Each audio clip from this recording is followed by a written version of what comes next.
Of course, yes, Janavi. It's not just about the victims of sexual abuse or rape who come to a mental health professional like us, but we get to see a lot of members from the transgender community with a variety of issues. We get to see children at a very young age who have been brought to us by parents because they're not behaving the way they're expected to behave. For example, when the assigned sex at birth is a boy, is that of a boy or a male. So the mother would come to us with the so-called male and say that he has some feminine characteristics and you've tried to correct him. So do something, counsel him and rectify him. So that is one thing we get to see. The other thing that we get to see is what happens during puberty, because a lot of hormonal changes happen for males, for females, and also for transgender people. And people who belong to this community, the transgenders, the third gender, the children already they're going through a lot of inner conflicts ever since they were actually very young. No, I can't say from birth, but ever since they have been able to understand anything about themselves or people around them, the environment, etc., they go through a lot of inner conflicts. They'll go through a lot of criticism at home, they go through a lot of taunting, everything, which leads to low self-esteem, low self-confidence, and childhood depression, childhood anxiety, etc. So we also get to see members of the transgender community who are just adolescents, and they go through these problems are exacerbated then, because otherwise also adolescence has its own issues. Okay, and there's a lot of peer influence, bullying, which also comes during adolescence. We get to see a lot of adults belonging to the transgender community in relation to relationship issues. They're often abused in relationships because a lot of people who are perhaps bisexual, they also tend to abuse members belonging to this community. I've come across a lot of professionals who belong to this community and who come with heartbreak. Now, why is the heartbreak that these people go through, transgender goes through, different from that of a cisgender person? Because of lack of social acceptance. They can't even talk about their relationship openly in the society for the fear of being judged, for the fear of being criticized, etc.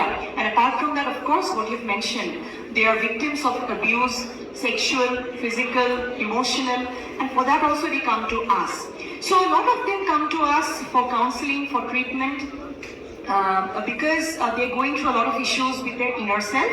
A lot of them come to us because they want to come out, they want to express their true self in front of their families, in front of the society, and they don't know how to go about this because coming out itself is a process. And a lot of them come to us with symptoms of anxiety, depression, substance abuse, etc. Another very important thing is gender dysphoria. So gender dysphoria is a term which is used to express the distress that a transgender person experiences because of the incongruity, because of the difference between the assigned sex at birth and how the person feels. For example, the assigned sex at birth is a male, but the person feels like a female as the person grows up, like a woman. So there's a difference, there's a gap between the two and vice versa. So it is called gender dysphoria, which can be very intense, which can be very distressing, that can also lead to anxiety, depression, and later suicide. So we get to see a lot of people with these issues. Not that a cisgender person does not suffer from these issues. They also do, but in a society like ours, a transgender person suffers from them at a much higher rate, in much higher incidences as compared to a cisgender person. There's one more thing is what being as a psychologist. I'm a psychiatrist. Okay, a psychiatrist. Being as a psychiatrist, do you feel that lot of change need to be done in the medical, literacies or medical things because in Navanila also saying the same thing, when he was in medical student, the scepter was not there. Even the HIV also not there. Yes. Only one scepter. I think you already told me, only one scepter in one relative. No. I'm not that young. So in my days, HIV did not exist, it just started, so it was not a part of the curriculum. Yeah. No, it So was not in part in the curriculum. Even the transgenders issues also not in the part of curriculum as of now. The many doctors started some of the sex scenes procedure in outside in Assam, but I don't think so. In Assam they started this type of sex sense operation or something else. They are not started. They wanted to do in JMCs or in the other private medical hospitals, but there is no facilities is there. How can we introduce, because I think Miss Trans Northeast is given the platforms to all the disease communities. That especially I want to thank in here, like for us and other partners, Tik and all, they are doing the excellent job actually. But how we are going to incorporate which that low cost treatment facilities or the operations facilities in Assam? There is any idea how can we start, and any hospital can do it, but from today onwards, can we appeal the government to start this type of hospital facilities in here? Yeah, both can. Yeah, it's actually, as I told, trans is as normal as anybody. So the low cost, I will be advertising. We are a media, health partner, so I am entitled to advertise. We have something called Affordable Health Mission. Yeah. So they get very cheap treatment. And as I told that there is AAA card, PMJY card, they are, all are entitled to that. So why not? It's quite possible. And regarding HIV, you don't need anything special. When I did the HIV... No, I'm not talking about HIV, anything for trans, sex change also is now, as she said, that sex change up to 5 lakhs is covered under AAA. Okay. But probably we do not have enough expertise here, good plastic surgeon to do that, because it's a complicated surgery. It's not for somebody who is not trained on that. So I think otherwise it's not an issue. Yes, I completely agree to what Navanila has just mentioned, but I would like to add a few things there. In fact, we also get to see a lot of clients, I don't call them patients, because they come to me for a certificate. Yes. They say that, ma'am, I am a transgender person and I want to undergo hormonal therapy, hormonal treatment, or sex change surgery. So before that, they need to get a certificate from a mental health professional. In fact, they need two. Yes. From two people. So initially we try and talk it out. We talk and actually try and find out whether how they feel is a consistent thing or not. Sometimes because of, sometimes a lot of people are maybe confused too.